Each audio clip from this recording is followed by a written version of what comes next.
भेट घेतली आणि तिच्या तब्येतीची विचारपूस केली.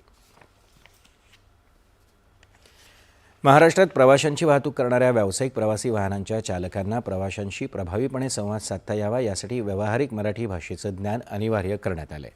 महाराष्ट्र मोटार वाहन नियम 1989 मध्ये करण्यात आलेल्या सुधारणांद्वारे ही अट अधिक स्पष्ट करण्यात आली असून मराठीचं आवश्यक ज्ञान नसलेल्या चालकाच्या वाहन चालवण्याच्या परवान्यावरील संबंधित अधिकृतता निलंबित अथवा रद्द करण्याची तरतूद करण्यात आली अशी माहिती परिवहन मंत्री प्रताप सरनाईक यांनी दिली आहे.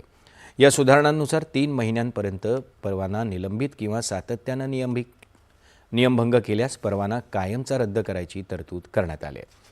शासनाच्या अधिसूचनेनुसार महाराष्ट्र मोटार वाहन नियम 1989 मध्ये विविध महत्त्वाचे बदल करण्यात आलेत. या सुधारणांमध्ये रिक्षा, टॅक्सी तसंच इलेक्ट्रॉनिक मीटर बसवलेल्या ॲप आधारित मोटार कॅब आणि त्यांच्या परवाना आणि अधिकृततेशी संबंधित चालक तसंच परमिटधारकांसाठी व्यावहारिक मराठीच्या ज्ञानाची अट स्पष्ट करण्यात आली.